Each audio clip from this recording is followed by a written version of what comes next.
Hola, bienvenidos una vez más a este nuevo episodio de Detrás del Pizarrón, el podcast. Hoy estamos en la vereda El Bosque, un lugar muy bonito de Úmbita, Boyacá, y vinimos hasta aquí para conocer la historia del profe Daniel. Entonces, profe, bienvenido a nuestro proyecto y a este podcast Detrás del Pizarrón. Hola Andrea, muchas gracias por la invitación. Sí, bienvenida aquí a nuestro colegio, El Divino Niño. Estamos en la vereda del Bosque del municipio de Úmbita y pues sí, con toda la disposición para hacer la entrevista. Entonces pues dale, bienvenida a nuestro colegio y vamos. Muchísimas gracias, profe.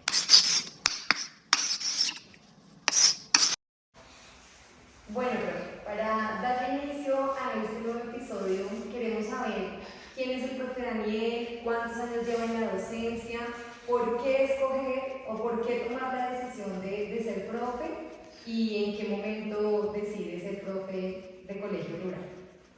Bueno, me presento, soy Daniel Barbosa, soy bogotano y en ese momento estoy trabajando aquí en la institución educativa Divino Niño del municipio de Úmbita.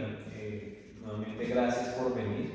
Sé que fue una travesía muy difícil, el acceso es complicado para llegar aquí al municipio, sobre todo pues para carros que no están diseñados para la trocha. Un poquito.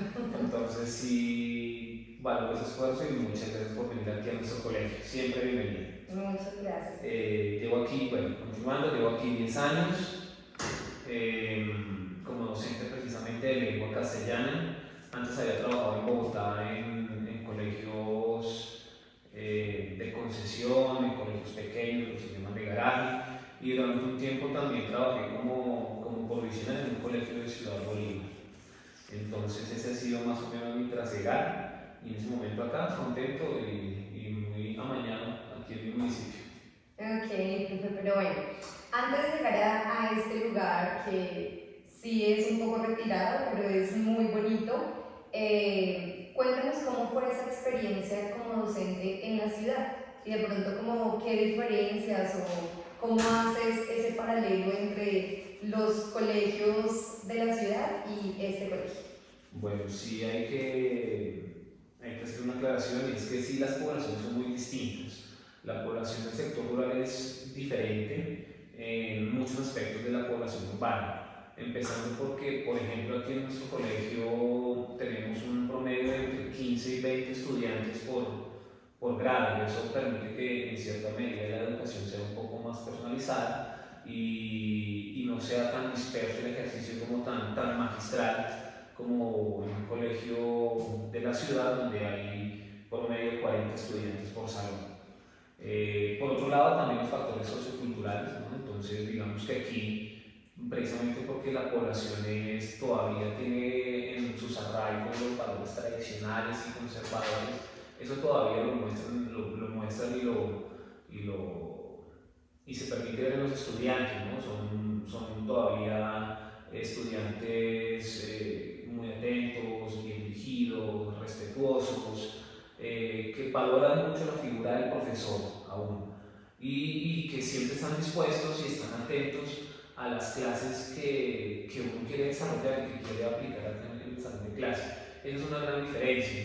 Entonces, digamos que por ese lado, muchas veces la ruralidad y el ejercicio docente en la ruralidad también se convierte en un desafío, porque por ejemplo el cambio que yo tuve desde lo urbano a lo rural me retó como profesor, porque siempre tenía forma de concebir las clases, de concebir a mis estudiantes solamente desde la perspectiva de la ciudad.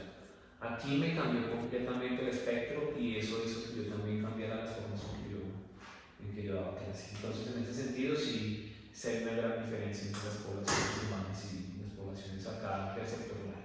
Ok, y profe, ¿cómo o en qué momento de tu vida llega esa decisión de decir, me voy de la ciudad, quiero como ese cambio y decides llegar acá? Bueno, siempre había querido trabajar en el campo. Se me dio esa oportunidad de presentarme a concurso docente para Boyacá. Afortunadamente ingresé en el primer intento. Y la principal razón es que mi hija es de Boyacá. Entonces quería estar cerca de ella porque pues me quedaba más complicado tocaba desplazarme desde Bogotá aquí a Boyacá. Trabajando aquí me queda mucho más fácil estar cerca de ella, visitarla. Y el hecho también de que, bueno, otro factor por el cual terminé trabajando en la ruralidad es por el hecho de hacer un reconocimiento, por ejemplo, a las raíces de mis papás. Ambos son campesinos y siempre han querido o siempre trataron como de inculcarnos ese arraigo, esa pasión y ese amor por el campo. Entonces digamos que eso también me empujó a no escoger la ciudad y inclinarme por el sector rural, ¿no? En cierta medida como un reconocimiento a los orígenes de mis papás, que también son campesinos. No son de Boyacá, pero sí son campesinos también. Ok, profe, desconozco totalmente cómo funciona la educación en el sistema rural. ¿Cómo nos contarías o qué nos podrías contar de lo cotidiano de un estudiante? ¿Sí? Sabemos que en la ciudad pues tienen mil actividades por hacer, pero obviamente el estar en un lugar donde hay unos aspectos diferentes, el tema de la movilidad, el tema de todo lo que tienen alrededor es muy diferente a la ciudad.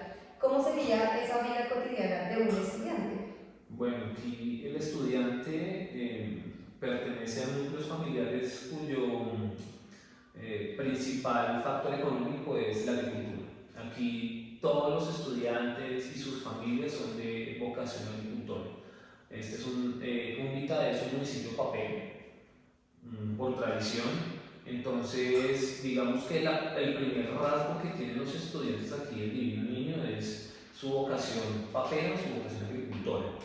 Y eso traza toda su vida, ¿no? Porque, pues, todo este ejercicio de sembrar papa, de sacar papa, de cuidar los cultivos, ellos lo tienen muy presente, lo tienen muy inculcado y siempre están pensando en eso, en trabajar, en ir a ayudar en el cultivo, en ir a sacar papa, porque pues precisamente es la primera fuente de ingreso de ellos y de sus familias. Entonces eso es muy marcado acá, ¿no? El hecho de que tengan esa vocación papera ya desde el nacimiento.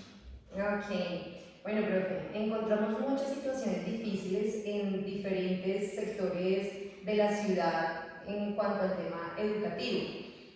De pronto ese cambio o al llegar aquí, ¿te has tenido que encontrar con alguna situación difícil o alguna problemática de pronto de agresividad o alguna problemática compleja que hayas tenido que afrontar con tus estudiantes? Bueno, aquí los estudiantes no, aquí son todos muy tranquilos, muy juiciositos todos, muy amables siempre, pues por supuesto, como la mayoría de adolescentes y de estudiantes, no solamente acá, de todo Colombia, nunca les gusta hacer nada, entonces siempre dicen, siempre la excusa, profe, película, profe, clase, profe, vamos a jugar, ¿cierto? Pero en términos generales siempre son muy, muy respetuosos, bien dirigidos. Entonces aquí, desde que yo estoy acá, nunca he tenido así un conflicto fuerte con algún estudiante, personalmente nunca lo he tenido, y que se haya presentado en términos generales en el colegio tampoco. Sí pasó algo, pero cuando trabajaba en Bogotá, pero no con estudiantes, sino es como una forma de anécdota, ¿no? Con una madre de familia, yo cuando trabajaba en el colegio Rafael Uribe en Ciudad Bolívar, en el Lucero Alto. Una vez fue una madre de familia a buscarme y pues para esa época siempre he tenido como medio pinta de chirrete, de profesor chirrete, pero para esa época era más marcada mi pinta de chirrete, ¿no? Mi pelo largo, los aretes largos también, la ropa un poco más descomplicada de lo que yo la tengo, ¿cierto? Los jeans rotos, el chaleco metalero, toda la cosa. Y una vez yo estaba ahí en la cafetería del colegio desayunando, tomándome el desayuno. Y llegó una madre de familia a buscarme, yo le dictaba los grados octavos y novenos. Entonces llegó una madre de familia de octavo a preguntar por mí, que necesitaba hablar sobre su hija. Y pues yo escuché mi música, mi mamá, cosas que me estaban buscando, un compañero que estaba ahí me dijo, profe, lo necesita una madre de familia. Entonces, sí, yo soy el profe Daniel Barbosa, ¿qué se le ofrece? Su merced, la señora me miró así de arriba abajo y me dijo, ¿usted qué va a ser profesor? Entonces, pues, yo le dije, bueno, sí señora, me di la vuelta, me puse los audífonos y seguí desayunando, escuchando música, no le presté más atención, por ahí sentí que alegó, que manoteó, y ya después fui a coordinación académica, porque ya se vino coordinación, y entonces allá hablamos, expliqué, bueno, aquí la madre de familia en cierta medida hizo un juicio de valor negativo hacia mí, hacia mi persona, entonces, un prejuicio. Entonces, pues no, digamos que eso, más que agresivo, fue algo como gracioso, algo como tipo de anécdota, ¿no? Pero así, cosas difíciles, no, por el momento, afortunadamente, no.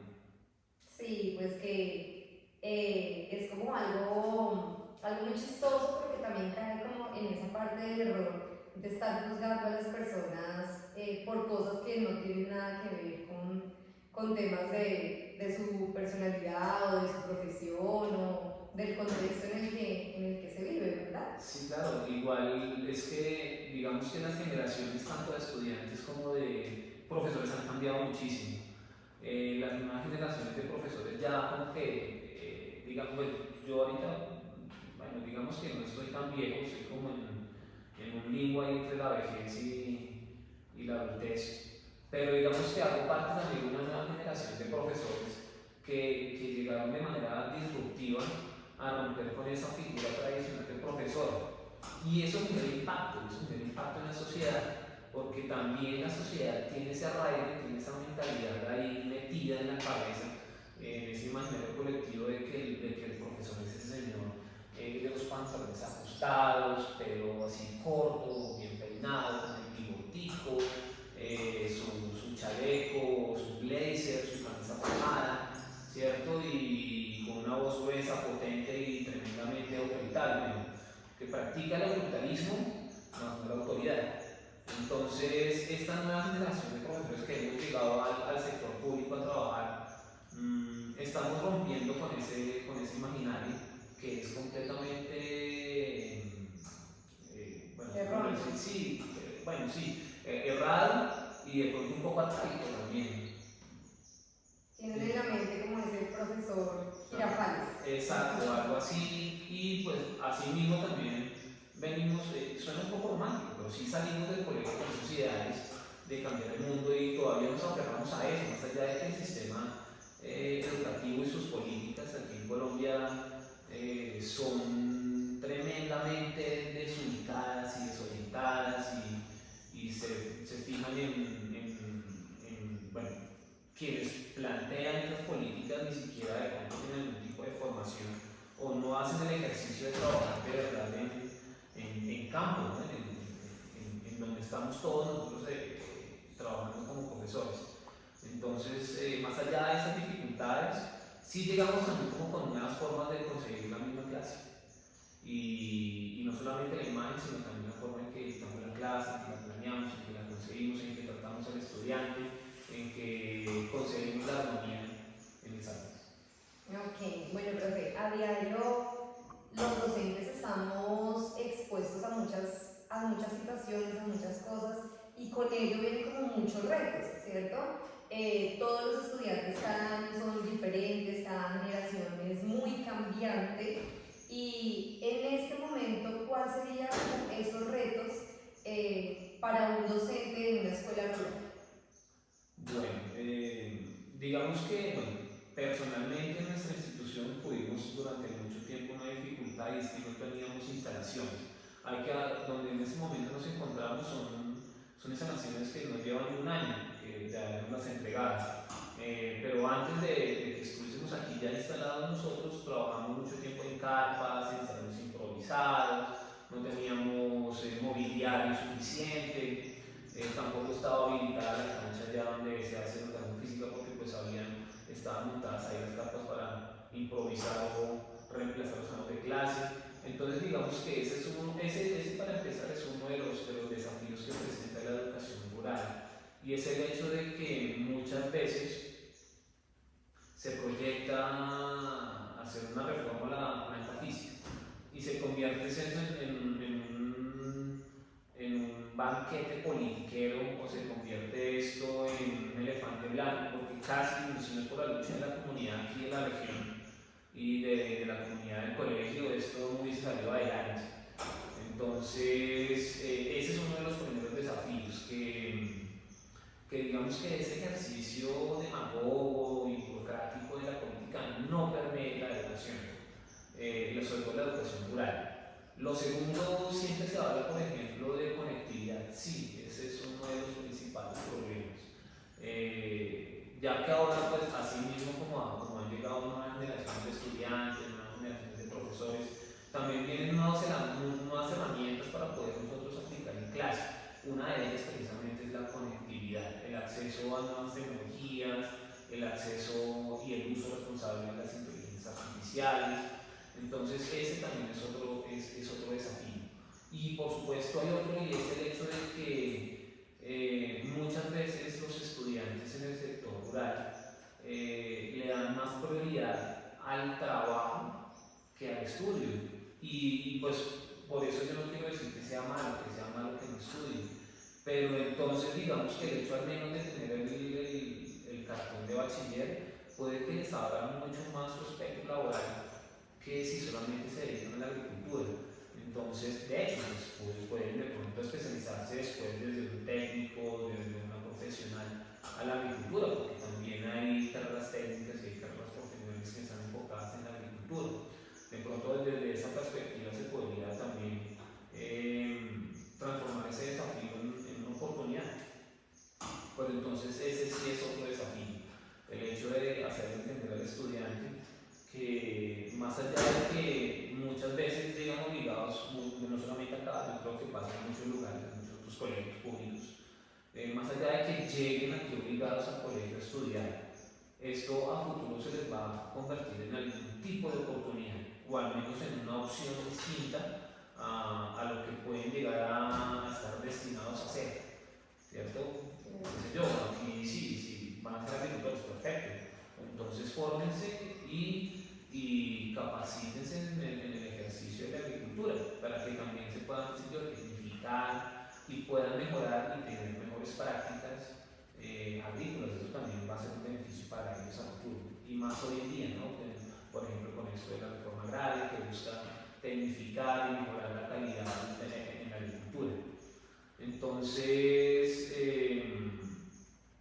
digamos que ese es otro de los desafíos. Entonces ahí está el de la conectividad, el que muchas veces la politiquería permea la educación, y el hecho de que muchas veces los estudiantes prefieren irse a trabajar, y pues eso es completamente entendible, nunca los he juzgado por eso, que vengan a estudiar. Claro, pero lo que tú dices es muy importante, es cómo se le enseña o se le muestra al estudiante que para trabajar también necesita cierto conocimiento que no se adquiere solamente con la vida y con el trabajo, sino que se adquiere en las aulas, ¿verdad? El tema de saber manejar toda la parte administrativa y toda la parte económica de lo que trabaja, pues es muy importante, y sería más importante todavía que tengan esa educación desde una parte profesional. Sí, pues eso es lo que nosotros siempre tratamos de hacer desde la escuela. Mostrarles a los estudiantes que más allá de los proyectos de vida que tengan, se permitan también aprovechar este tipo de espacios donde más allá del cartón, más allá del título de bachiller académico que reciban, sí hay algo que se puede aprender acá. Últimamente se habla dentro del ámbito educativo de esto de la educación y de la formación integral. Obviamente eso, cuando se habla de integralidad, pues es un espectro universal, muy amplio, ¿no? Pero de pronto sí lo podemos limitar, por ejemplo, a ejercicios que tienen que ver con su cotidianidad, y por eso es que nosotros buscamos que desde nuestras áreas fundamentales se eduque para que ellos puedan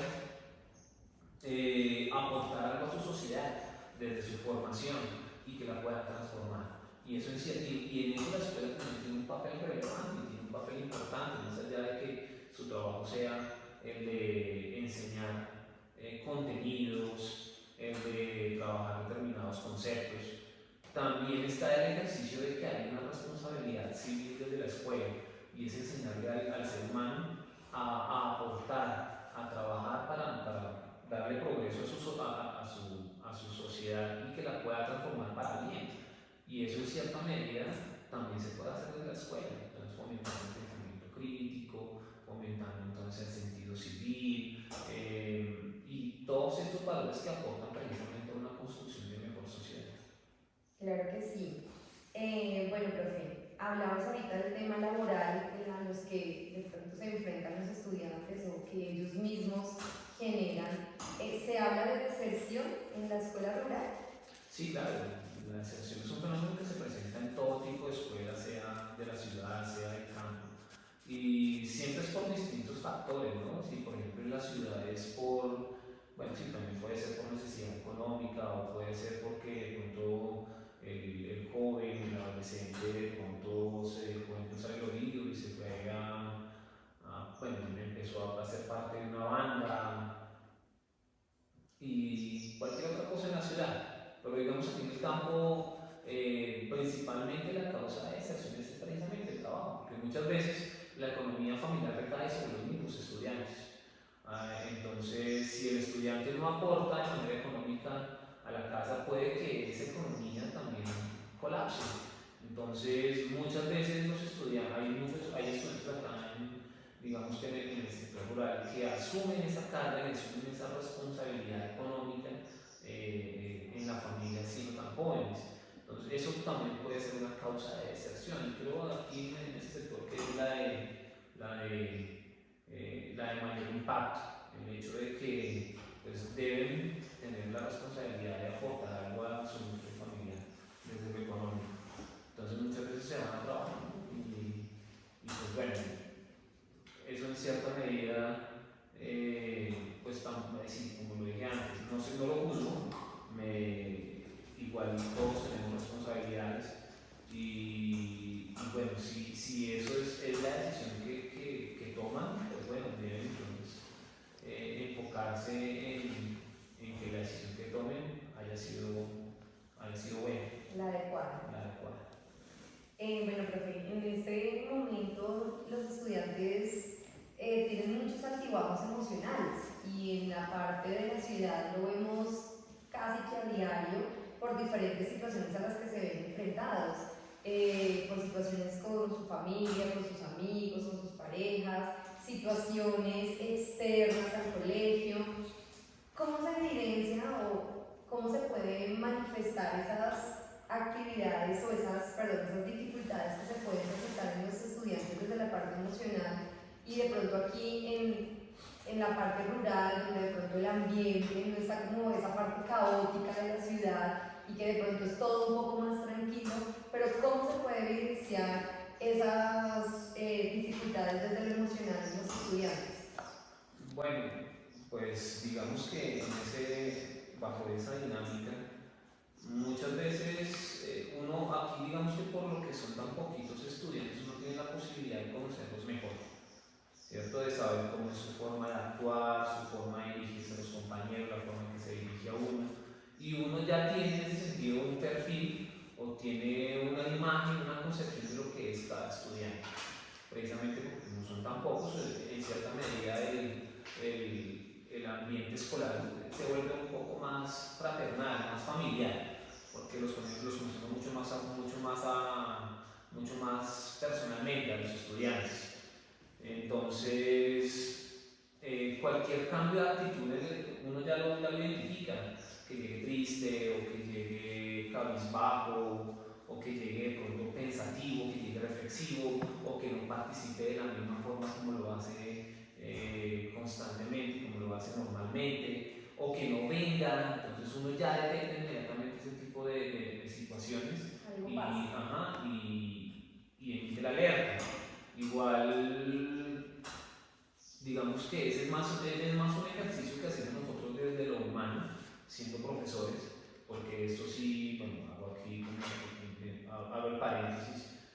Las políticas que hay educativas respecto al manejo de las emociones y de la socioemocionalidad, como se dice ahora, pues son paupérrimas y son ridículas. Es absurdo que, por ejemplo, desde Secretaría de Educación manden un comunicado de que en una semana se va a celebrar, por ejemplo, el Día de la Prevención del Suicidio. Es una tremenda estupidez decir, o sea, caso hipotético que tuviésemos un estudiante con tendencia al suicidio, que solamente se le trabaje a él durante una semana eso, pero más allá de que si nosotros lo hacemos lo haríamos desde todo nuestro protocolo como colegio. Pero es absurdo y es estúpido decir que una semana diciéndole a la persona que tiene tendencia al suicidio no lo haga, que la vida vale la pena vivir. Es un chiste de mal gusto, es algo irrisorio, es algo ridículo, porque no va a haber ningún impacto. Entonces, digamos que Secretaría dice, no, tienen que hacer unas actividades de prevención, pero eso tiene un trasfondo. La persona que tiene tendencia a suicidio no solamente la ha tenido un día o 2 días, la ha tenido durante semanas, varias semanas, durante meses, incluso durante años. Entonces, llegar a decirle a una persona que tiene tendencia a suicidio durante una semana, no lo haga, que la vida vale la pena vivir, pues es un absurdo, es estúpido, y esa es la forma en que se está concibiendo la política educativa, ¿cierto? ¿Qué puedo ofrecerle yo como docente a un estudiante, por ejemplo, que durante muchos años ha tenido, o durante mucho tiempo ha tenido el pensamiento suicida? ¿Qué puedo yo ofrecerle para hacer entender que la vida vale? Es algo muy difícil, más allá de que nosotros activamos protocolos de seguimiento y que se busca apoyo desde psicoeducación, desde psicología, pero eso es algo que se convierte precisamente, como lo dije al inicio, más en un ejercicio burocrático que en algo que realmente importe y que genere impacto en las poblaciones estudiantiles. Entonces, ahí cierro paréntesis, ¿no? Haciendo precisamente ese reconocimiento, bueno, esa mención, dando esa idea, porque así pasa con muchas otras cosas, que con el cuidado del medio ambiente. Entonces, hagamos cartelitos para tomarle fotos en la secretaría, de que aquí todos cumplimos con el cuidado del medio ambiente, pero igual al rato estamos tirando papeles, tirando botellas, o las grandes empresas, las multinacionales no asumen tampoco responsabilidad, y si explotan y extraen recursos. Entonces, digamos que no hay como una transversalidad, no hay una lógica, no hay una consecuencia entre lo que se dice y lo que se hace desde las políticas educativas. Y bueno, y volviendo al tema de lo socioemocional, pues digamos que directamente aquí en el colegio no hemos tenido así casos alarmantes de estudiantes con tendencia al suicidio.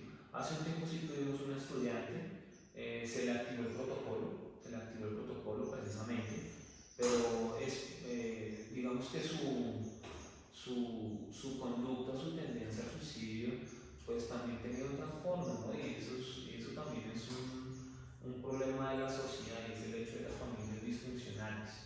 Entonces, niños o niñas que no viven con los papás, sino que viven con los abuelos o con los hermanos, y eso también en cierta medida genera un impacto fuerte sobre los jóvenes y hace que cambien su perspectiva de vida, porque precisamente hace falta de pronto ese primer núcleo que los oriente, que los afecte, que los guíe, y que apoye también estos procesos educativos y estos procesos en la escuela.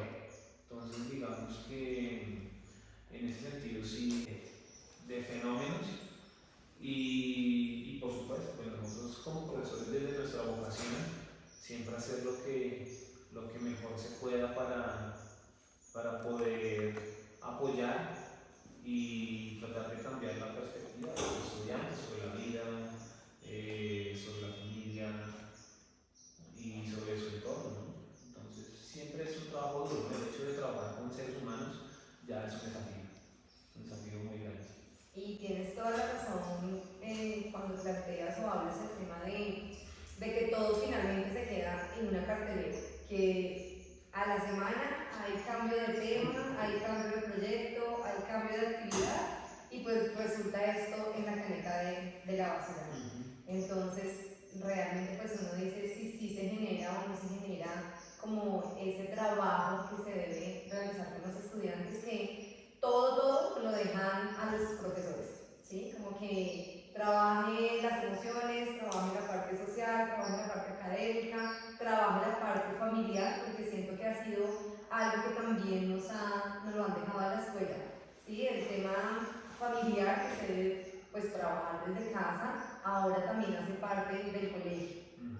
Sí, entonces, digamos que sí hay que entender que la formación del niño, de la niña, del adolescente, pues sí, por supuesto, la escuela tiene una parte de responsabilidad importante, pero también tiene una responsabilidad en la sociedad en general y también tiene una responsabilidad importante en su núcleo familiar. Entonces la formación no puede recaer solamente sobre uno de los tres pilares importantes de la formación del estudiante. Entonces, en ese sentido, si se le pide a la escuela, si se le pide a los actores de la escuela responsabilidad por la formación del estudiante, también tendríamos que entrar entonces a preguntar cuál es la responsabilidad de la sociedad en general y de todos sus mecanismos de formación, desde los medios de comunicación, desde la sociedad misma, desde las cotidianidades, cuál es la responsabilidad también desde la familia, porque antes de llegar al colegio el niño está en la casa, o la niña está en la casa, el joven, el adolescente está en la casa, entonces cuál también es la responsabilidad del núcleo familiar. Entonces en ese sentido también hace falta cambiar esa idea de que el estudiante únicamente se forma y se educa en la escuela, no. Esto es un trabajo, es una responsabilidad, es una corresponsabilidad y en la que estamos no solamente los actores de la escuela, sino que también está la sociedad en general y también está el núcleo familiar. Entonces tendríamos que preguntar en ese sentido, entonces, por ejemplo, los canes tradicionales, ¿por qué siguen, por ejemplo, afianzando el estereotipo? Solamente para empezar, el estereotipo de belleza en las mujeres y los hombres, que es un estereotipo de belleza completamente falso, completamente erróneo. O por qué, por ejemplo, todavía siguen fortaleciendo y metiendo en la cabeza el modelo de narcosociedad en los adolescentes, en las nuevas generaciones. Y así podemos encontrar todavía muchos más elementos para asumir entonces desde todos los sectores una responsabilidad específica en la formación de estudiantes. Claro, pero acabas de nombrar algo que también es importante, el tema de las familias. A veces creería yo que si un estudiante es complejo, el padre de familia es aún más complejo. Y a veces como que preferimos solucionar todo y hacer todo lo posible para enfrentar las situaciones con los estudiantes, porque realmente hablar con un padre de familia a veces es algo muy difícil, muy caótico para uno como profe, porque uno no sabe cómo va a reaccionar, gracias, el padre de familia frente a alguna queja o alguna situación que uno le pueda mencionar, o frente a eso que uno necesita ese apoyo del padre de familia.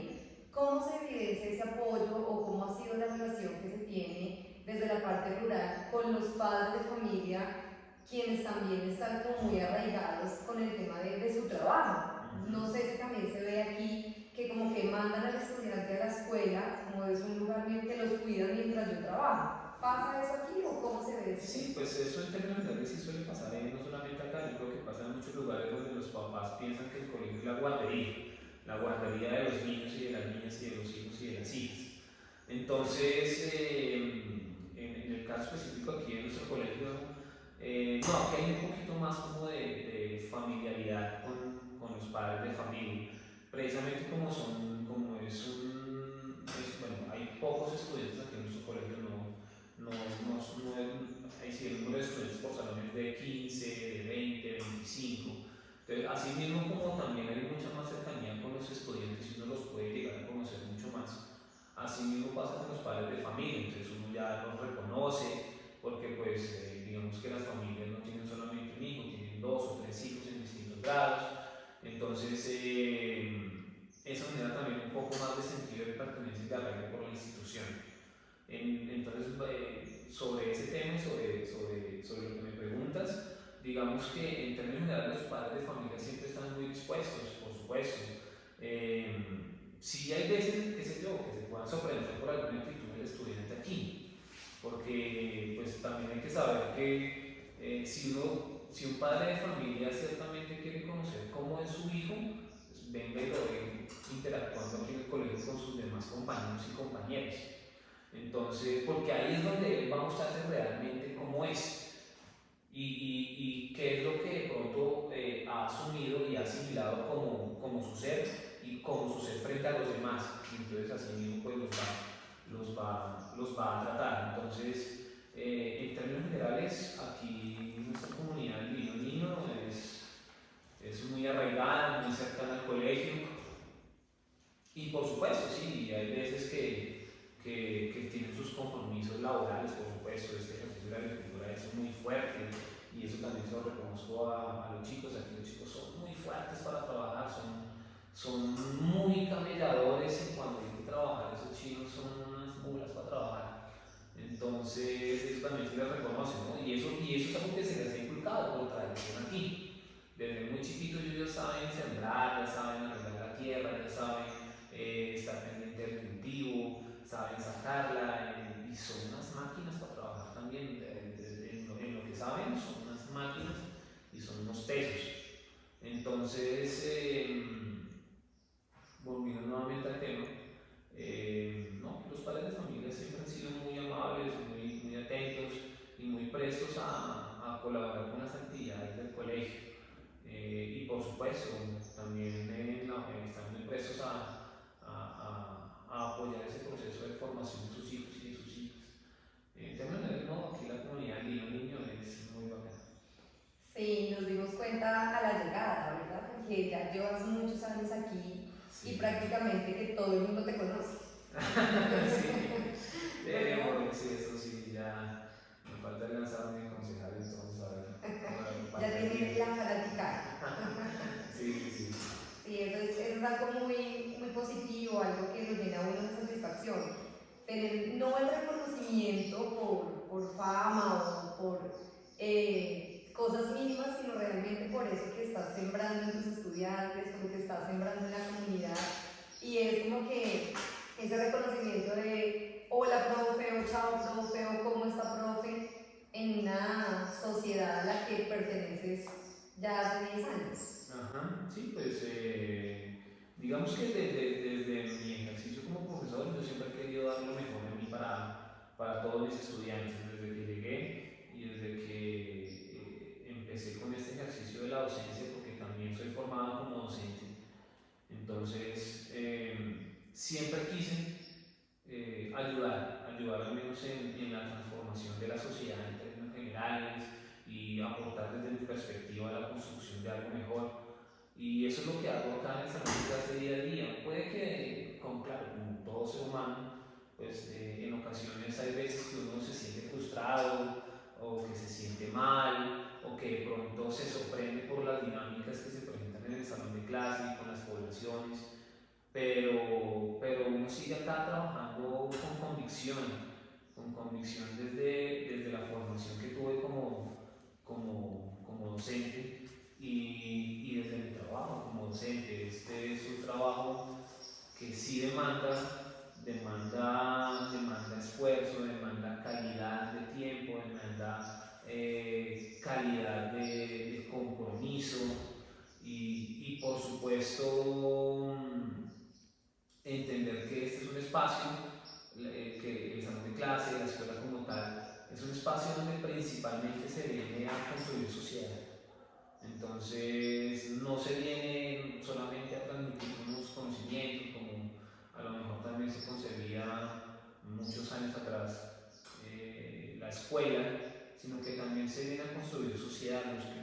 Todos los niños, todas las niñas y los adolescentes que salen de acá salen a aportar algo a su sociedad y en eso también tiene parte la escuela, ya sea desde el área de biología, desde el área de lengua castellana, desde cualquier área. Tiene responsabilidad y el ejercicio y todo lo que haga el estudiante o el futuro adulto en la sociedad a la cual se vaya a enfrentar y en la cual vaya a empezar a convivir, pues todo eso que esa persona haga va a ser un resultado de lo que aprendió aquí en la escuela. Sea solamente a saludar, sea solamente a cumplir con un horario, porque pues aquí también se deben cumplir horarios, por supuesto, sea para que trabaje qué sé yo, como político, como profesor, como contador. Las bases están acá en el colegio. Entonces, digamos que eso es lo que uno trata de hacer como profesor. Es más allá de transmitir algún tipo de contenido, algún tipo de tema o concepto, es enseñarles a ser humanos y entender que esto es un trabajo colectivo. La construcción de una mejor sociedad no se puede hacer solamente desde una persona o desde dos, debe ser desde todos. Y esa colectividad y ese trabajo en equipo y ese trabajo comunitario también se hace en la escuela. Y eso no tiene nada que ver con contenidos, tiene que ver precisamente con eso, con humanidad y con saber aportar y entender que si no aportamos algo, tendremos que en cierta medida asumir esa responsabilidad, ya sea porque hagamos o porque no hagamos. Y eso es lo que hacemos acá. Transformar, cambiar, Transformar. aportar. Sí. Profe, ¿has tenido en todos estos años de experiencia como docente alguna historia que te haya marcado, que te haya impactado, haya causado como conmoción en tu vida para decir, quiero seguir con esto o lo contrario, como que, ¿será que sí sigo con esto? ¿Será que sí quiero continuar siendo docente? Pues digamos que sí es difícil, bueno, más allá, por ejemplo, bueno, ahorita hablé, por ejemplo, del prejuicio que me hicieron cuando trabajé por allá en Bogotá, en el Museo Algo. Trabajar con el prejuicio es complicado. Y trabajar también, por ejemplo, con el hecho de que uno es profesor, también es difícil, porque la sociedad le exige a uno ser profesor en todos los espacios de la vida. Y a veces no es así, yo también soy un ser humano, y qué sé yo, y me emborracho, y tomo mi cerveza, y molesto, y juego, y peleo, también, y discuto con las personas, eso lo hace cualquier persona. Entonces, digamos que ese prejuicio del hecho de ser profesor es una carga esa que uno tiene en la sociedad, y uno también como que tiene ese conflicto con eso, tiene su lucha interna entre el yo personal y el yo como profesor. Entonces digamos que esa puede ser una dificultad. Otra cosa que de pronto uno le puede hacer cuestionar el trabajo es el hecho de que precisamente se vayan los esfuerzos de su salón de clase, que es ¿cierto? Uno no puede dejar de pensar en que de pronto uno hizo algo mal, porque precisamente si un estudiante deserta y se va del colegio y no vuelve, a lo mejor es porque también pasó algo en el colegio que no le dio motivos a él para estar en el colegio. Entonces, en cierta medida, eso a uno lo frustra también y lo hace pensar y lo hace reflexionar sobre su trabajo como profesor, sobre su ejercicio docente. Esa es otra gran dificultad. Y por supuesto, digamos que otra cosa que también puede generar impacto es el hecho de que nuestra profesión sí ha sido muy peleada, sobre todo en el sector público, ¿no? Me refiero al hecho de que, pues, cuando se abren, por ejemplo, concursos docentes, esos concursos para ingreso al magisterio colombiano deslegitiman a la figura del profesor, porque no solamente los profesores pueden trabajar como profesores, cualquier profesional puede trabajar como docente. Y eso es algo que deslegitima nuestra labor y nuestra formación, porque un ingeniero puede trabajar como profesor, un contador puede trabajar como profesor, cualquier otro profesional puede trabajar como profesor. Y eso por un lado, entonces le resta oportunidades a los profesores bueno, personas que sí se han formado como docentes y que aplicaron al concurso y que pues por cuestiones de la vida, pues no, distintos factores no pudieron ingresar, pero no pueden trabajar en otra cosa, porque pues su formación es especializada en ser docente. Entonces, qué sé yo no puedo trabajar, por ejemplo, como ingeniero mecánico, no puedo trabajar como contador público, no puedo trabajar como abogado, pero estas personas sí pueden llegar acá a trabajar como docentes. Eso le resta prestigio a nuestro ejercicio docente y a nuestra labor. Y igual está la discusión, ¿no? Porque muchas veces hay muchas personas que dicen, no, que eso mejora la calidad, que por competencias, no. Porque es que nosotros tenemos, por ejemplo, un factor, y es el factor pedagógico. Nosotros tenemos formación pedagógica, nos formamos para ser pedagogos y para trabajar con el estudiante en el salón de clase. Entonces, digamos que precisamente es eso, no es solamente contenido lo que se viene a transmitir acá, porque entonces nuestra profesión no existiría. Venimos a trabajar con personas, con seres humanos, y ese ejercicio pedagógico es el que nos permite a nosotros reflexionar sobre lo que acontece en nuestros lugares de trabajo. Entonces, sí personalmente pienso que el ejercicio docente y la figura del docente se deslegitima por el hecho de que quienes no son de formación docente trabajan como docentes. Eso sí me parece otro factor que puede hacerle pensar a uno que nuestro trabajo no vale. Eso es algo que siempre personalmente he criticado por todo lo que acabas de decir, porque siento que le resta importancia a nuestro título, hablándolo así, le resta importancia a todos esos años de estudio que hemos tenido que hacer para formarnos, para poder llegar a estar aquí frente a un tablero, estar ahí sentado, y que cualquier persona, sin desmeritar ninguna profesión, puede llegar a ocupar. O sea, este puesto donde tú estás, cualquier persona, cualquier profesional que vaya y haga un curso de pedagogía rápido, pueda llegar a ocupar. Pero como tú lo acabas de decir, yo soy profesora también de lengua castellana, pero no podría llegar a ser una periodista, una trabajadora social, un profesor de matemáticas, de física, no podría llegar a una empresa a ocupar el puesto de contador o algo, ¿cierto?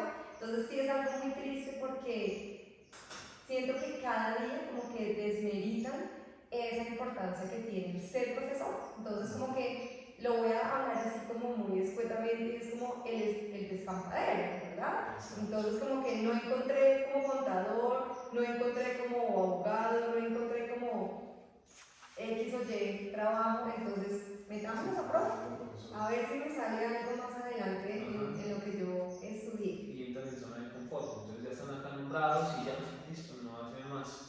Entonces no hay reflexión pedagógica sobre el ejercicio y se vuelve algo mecanizado, algo automatizado.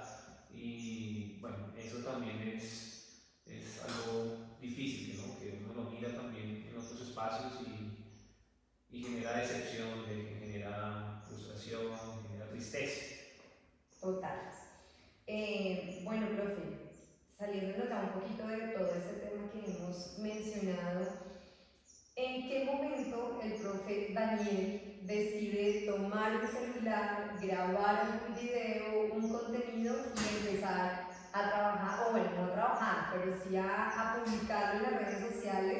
Y como que en qué momento nace esa idea de mostrar un diario vivir en el colegio o en la vida del docente del profe Daniel. Bueno, pues eso empezó hace más o menos unos dos años, más o menos. Yo tenía un celular feito, una panelita, y se me dañó. Entonces me tocó comprar un celular inteligente, así con todas las aplicaciones y todo. Entonces, pues ahí apareció TikTok, y una vez así, en una charla de cervezas con mis colegas, con mis amigos acá en el pueblo, con Alfredito, pues bueno, Alfredito es como se dice, quien me alcahuetea a todos, quien me acompaña en mis videos de TikTok muchas veces. Lástima que no pudo estar acá, él está ahorita en Tunja, pero bueno, ojalá en algún momento le permitas a él también participar en estos espacios, porque pues es un gran amigo, más que un colega, es un amigo y lo tengo en muy buena estima. Entonces él fue el que, él y los demás compañeros me dijeron, oiga, usted es un ridículo completo, hace comentarios en ocasiones muy escuetos que generan malestar en ocasiones, pero que son en cierta medida reales, y ellos también lo hacen, pero digamos que vieron en mí como que la facilidad como de hacerlo grabando y en la cámara y subirlo. Y ellos fueron los que me motivaron en algún momento. Ahí no solamente Federico, estaba Daniel Maestro, que es un colega aquí del otro colegio, Harold, el profe Harold también acá del Colegio del Pueblo, Jonatín, que ahorita pues él está trabajando con el Casanare. Entonces, a todos ellos, ¿no? Ellos también me motivaron en cierta medida. Ah, y Freddy, Arancho, se me olvidaba Freddycito. Ellos me motivaron en algún momento a hacer todas estas cosas y todas estas estupideces. Y ya de pronto aquí ya en el colegio también muchas veces los compañeros también me ayudan, se animan a participar en los videos. Y pues digamos que el propósito, bueno, mi perfil se llama el de oro reeducativo, pues, ya lo de oro ya como que da una intención de los videos. Y reeducativo pues por este video, yo me acuerdo de este video de Toretto, el man que se robó una volqueta y le sacaron noticias en City TV. Y el man dijo, no, es que yo soy un pedagogo reeducativo, y a mí se me quedó pegado eso, escuchando a ese man diciendo eso.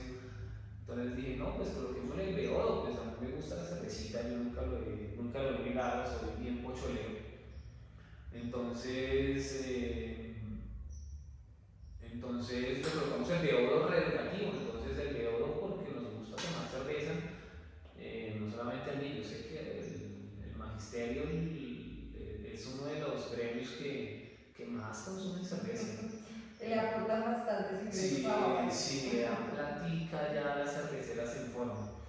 Y pues reeducativo por este man que apareció en esa noticia de City TV que se decía Toretto y que era una orquesta y justificando se dijo que era un rector, un pedagogo reeducativo, entonces me llamó la atención eso, y así quedó el nombre, ¿no? Y ahí las ocurrencias y las bobadas y estupideces que uno hace ahí, muchas veces la gente no entiende que es solamente humor, y que pues para empezar me burlo de mí mismo. O sea, tengo que reírme de mí mismo para poder saber qué tengo que hacer para mejorar el futuro de pronto como profesor.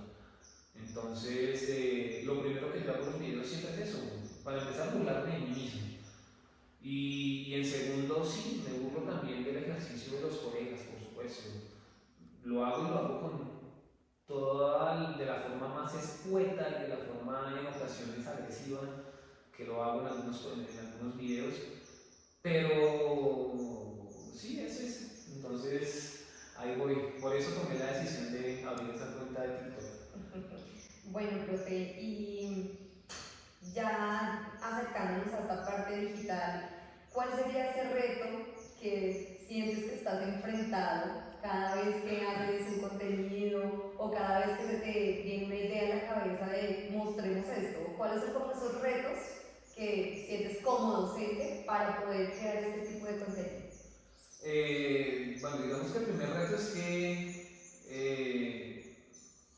muchas veces lo que se hace en los videos es actuado y la gente cree que lo que actúas, la forma en que actúo en los videos, así mismo soy en persona o así mismo soy trabajando como profesor, y no es así.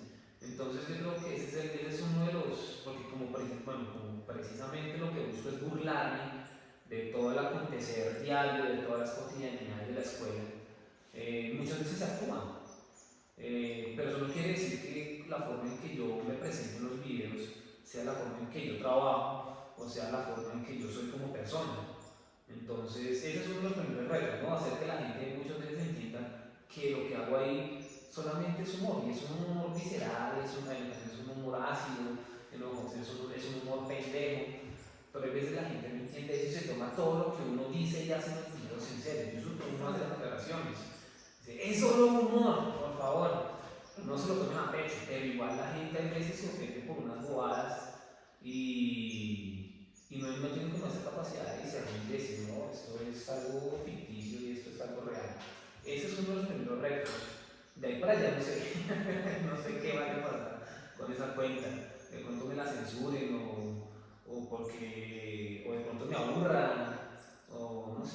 pues por el momento es simplemente como hacer videos porque ya como que cogí la costumbre de hacerlo y de ir montando. Igual todavía no es que tenga mucho alcance, pero digamos que de lo primero es simplemente burlarme de mí mismo y de las cotidianidades de la escuela.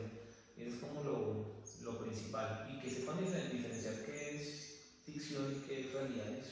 Pues claro que sí.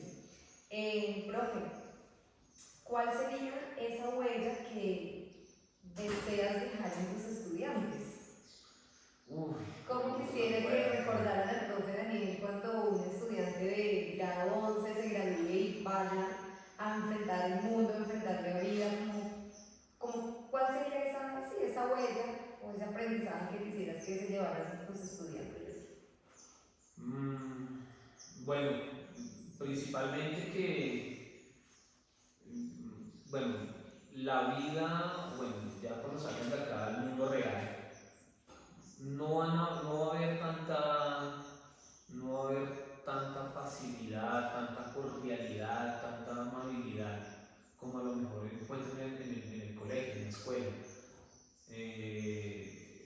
La realidad del mundo real es salvaje y muchas veces excluye, muchas veces segrega, muchas veces juzga. Y eso, digamos que me gustaría que lo entendieran para cuando salgan a esa realidad mis estudiantes. Que entiendan que están en cierta medida en una sociedad que se los va a querer tragar y se los va a querer consumir. Y ese gran desafío de que ellos se reconozcan en la sociedad como auténticos, como personas que pueden hacer algo y que pueden aportar a transformarla, a construirla y que sea algo mejor, es la mejor huella que uno puede dejar. Entonces, me gustaría que fuese de esa manera, que me recordaran de pronto por cosas que pueden sonar en primera instancia insignificantes, pero que pueden generar un gran impacto a futuro. El hecho de que, por ejemplo, le diga al estudiante, pues, tómese con calma, si usted no está seguro de qué quiere hacer después de que se gradúe, pues tómese un año sabático, unos 6 meses, estudie, haga otra cosa, mientras que se va de pronto enfocando mejor en lo que quiere hacer a futuro. O no, profe, yo me voy a graduar y solamente me voy a ir a trabajar, está bien, no hay problema, pero que entonces lo que vaya a hacer le sea valioso, le sea significativo. Entonces, más que todo, creo que es esa huella la que yo quiero dejar, en la que ellas y ellos tengan el valor de reconocerse en una sociedad que a lo mejor se los va a tragar, o se los querrá tragar, porque si esa es la cruda realidad, muchas veces la sociedad consume, absorbe y acaba con esos ideales que muchas personas tienen.